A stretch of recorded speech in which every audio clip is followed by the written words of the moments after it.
Hey guys, how's it going? So today I want to do a test with naked root planters. So I was scrolling around on my feed and I noticed somebody who was talking a lot about naked root planters, and I went ahead and I did a little bit of research around them myself. So I'm going to read to you what the premise of the whole planter is about. So naked root planters are clear self-watering containers designed to help you actually see the root development, prevent circling roots, improve oxygen flow, and catch problems like overwatering before the plant declines. So I ended up buying the starter kit myself, and I'm really curious to see how this is going to help improve the whole root system. The idea behind naked root is that roots thrive when they can breathe, get consistent moisture, and not be trapped in heavy, compact soil, which is something that also applies to outdoor gardening, right? So we talked a lot about making sure that your soil is nice and airy to allow those microbes to breathe and do the work that they need to do to help compost the soil. So the same thing applies here, which to me makes a whole lot of sense. Now, first impressions, I did order the translucent ones, and it feels like they sent me a bit of a mixed bag. So there's a couple of translucent ones in different sizes, but most of them ended up coming in white, and that's perfectly fine. I know on their website they have a lot of different colors, but I tend to be a little bit more boring in my aesthetic. So the planter itself, aesthetically, I don't love, because especially if I'm keeping the plants in my house, I do like something to be a little bit more dressier to go with my house decor. So I'm probably going to be putting them into a cache pot. For that reason alone, I kind of wish that the planters were round and not square in shape. But I also understand if you do like the look of this and you don't want to put it into a cache pot, this type of shape, the nice square shape, can actually line up for you on a shelf very, very nice and easily. Now, what you're supposed to be doing is planting the plant directly into the top pot, which has all the holes allowing for that aeration that we had talked about. So they have a soil mixture that they sell.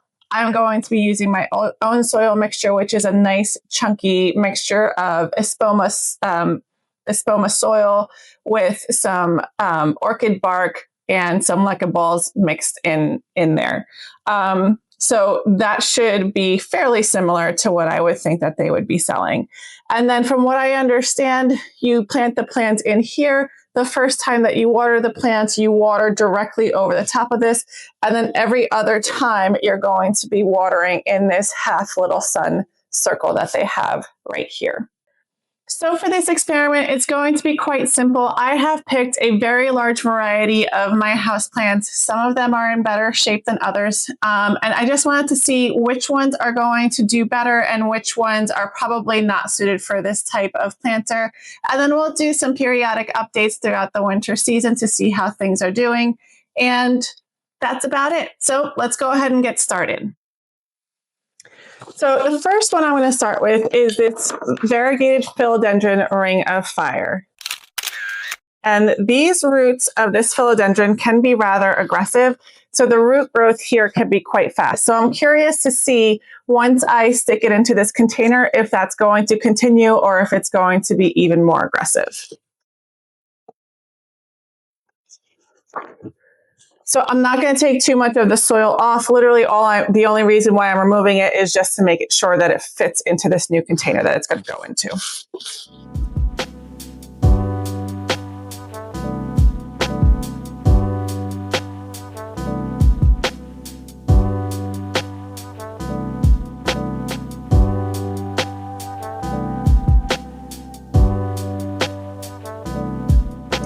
Next, I have this philodendron moonlight.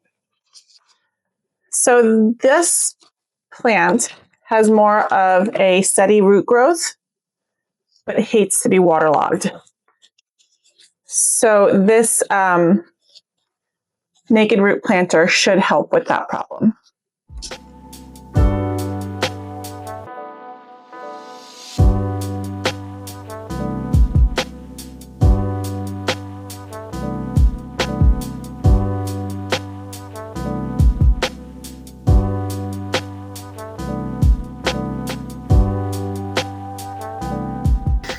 All right, next we have this lemon lime prayer plant.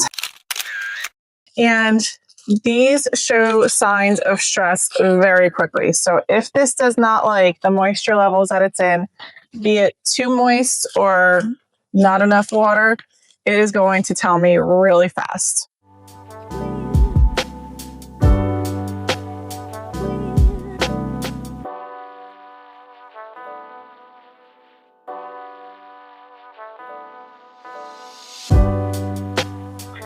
Okay, next we have this rubber tree.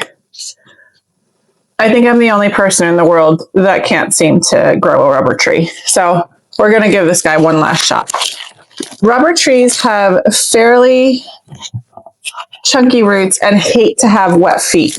So this is going to be interesting to see if it's really going to like to be in this planter. Now, I don't know what size I should go with.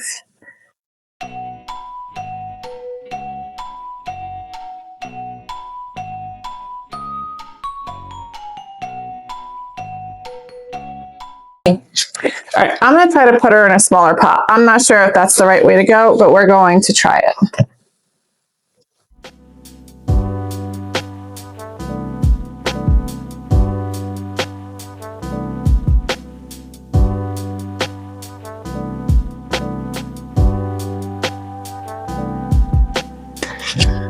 Next, we have a spider plant.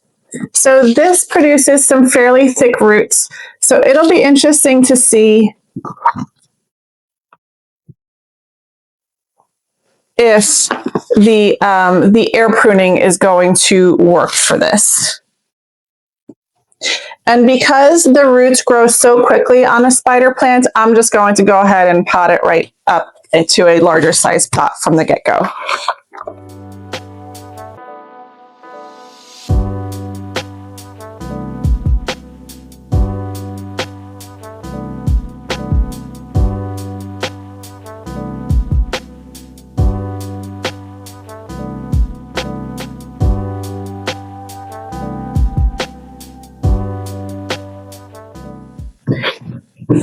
How much dirt do you think I'm going to get in my coffee before the end of this video? Then I have this cutting of a marble queen pothos, and these are super forgiving. So if this one doesn't make it, then I will say it might be the pot and not so much the plant.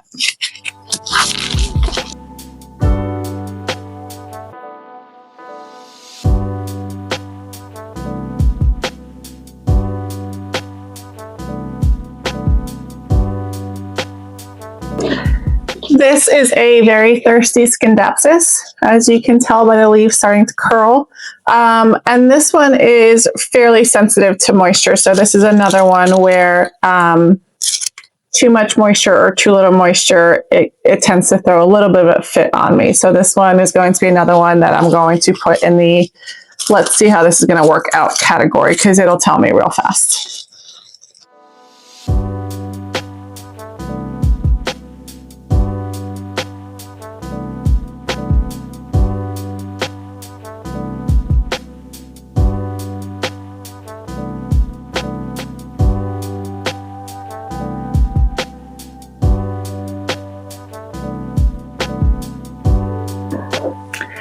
Okay, now this alocasia tiny dancer. So alocasias like to be kept a little bit more on the consistently wet side or moist. And these roots can also be incredibly sensitive, so they can rot really quickly. So this I actually think is going to benefit greatly from these planters. So this one I'm fairly excited for.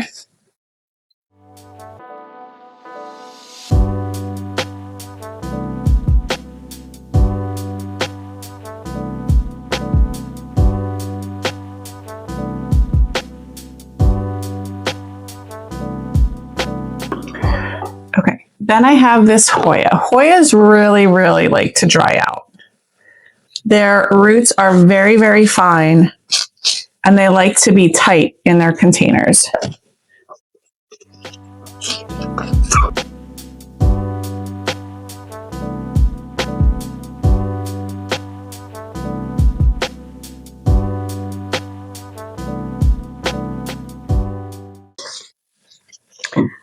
We have a Mandula pothos, also very thirsty. And this one too is fairly similar to the Marble Queen pothos, where it's pretty hardy. So if there's something that goes wrong here, I think it's either user error or pot error.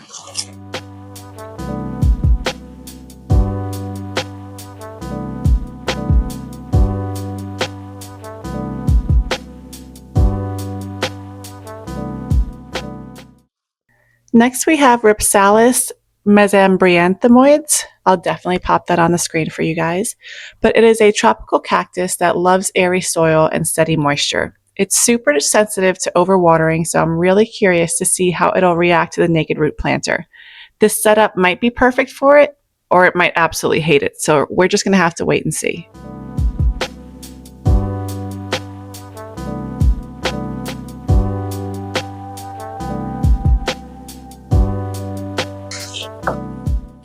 Then we have this aglaonema. I'm not sure if it's pink or red Valentine. I'm not even necessarily sure if there's a difference between the two. I just picked this up from Home Depot, honestly, for this experiment because I didn't have any aglaonemas. But they like their moisture to be nice and consistent. They have nice thick roots. So that means that they could potentially be prone to root rot. Since I did also pick this up from Home Depot, I had mentioned in another one of my earlier videos, I don't know if you guys caught it, but a lot of the big box stores like Home Depot, like Lowe's, like Walmart, get their plants from a place called Costa Farms. And in order to be able to ship those plants all around the country and make sure that they stay alive and they stay hydrated, they end up planting them in peat moss, which holds on to moisture really well until it becomes hydrophobic. And at that point, it doesn't soak up any water at all. That is only good for certain climates, and it's typically not good for your house. So oftentimes I hear people say, oh, I don't have a green thumb. Every time I buy a plant, it dies. And honestly, most of the time it's because when they bring it home from that big box retailer, even Trader Joe's, sometimes it's planted in this peat moss. And then being a new plant parent, they want to love the plant to death, and they just keep giving it water and water and water. And that root of that plant ends up rotting because of the medium that it's in, and they're overwatering it. So I would strongly advise, if you guys pick something up at a big box store, take it home, take a look at the planting medium that it's planted in. And if it is that peat moss, try to replant it whenever you have time.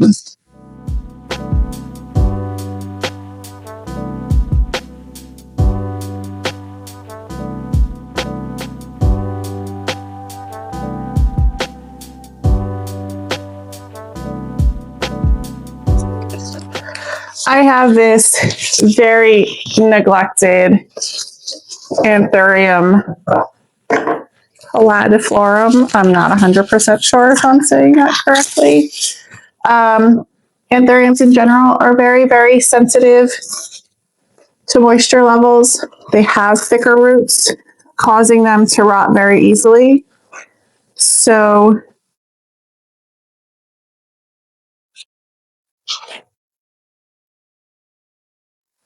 and this has been grown in leca for a very long time. I could actually probably and should probably cut this. But what I could do is cut this between a node, and then it would probably bring 2 plants. So I'm actually going to go ahead and do that.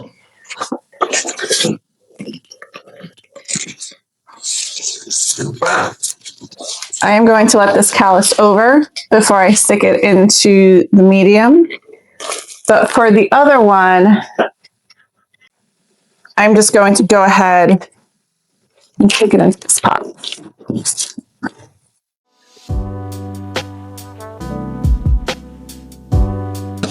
All right, so I've planted the bottom half in here. And now once the top half has calloused over, I'm going to stick it directly into the soil. Now you can do it a couple ways. You can stick it directly into soil. You can stick it into sphagnum moss, and that'll activate the root growth. Sometimes you can stick it into water, but in this case, for anthuriums, that would probably cause it to rot a little bit faster, so I don't want to do that. But again, I have to let it callus over.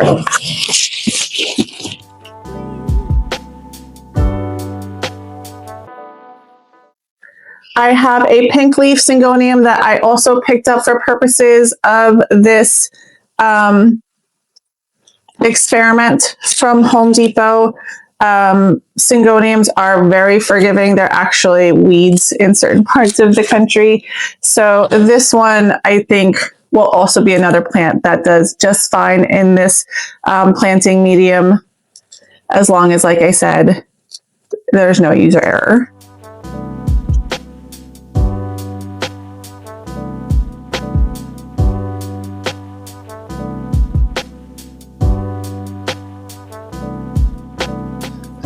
Second to last, I have this money tree. And I am actually going to untwist it from each other.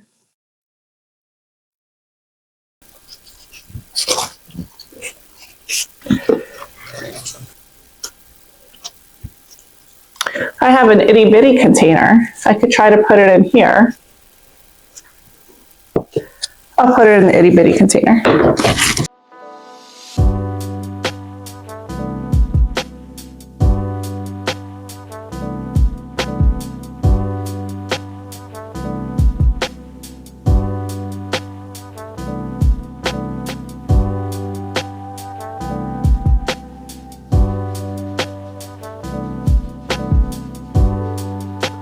And the last thing that I have is this one that I had picked up, and I mistakenly thought it was an anthurium. And then when I went to repot it, the roots of it were not anthurium roots because they were a lot thinner. And it turns out I did some research on it, and it's actually a type of peace lily.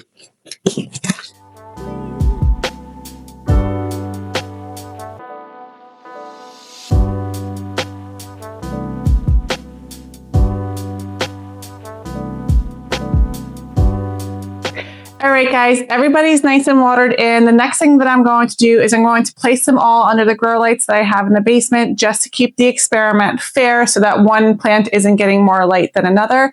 And then in about a month or so, I'm going to check back in with you and we're going to see what everything is looking like, if things are doing well or if things are on the struggle bus, and we'll take it from there. So with that, if you guys like this type of content, please make sure to like and subscribe, and I will see you guys in the next video. Bye. Guys, in the past, in terms of the roots, what?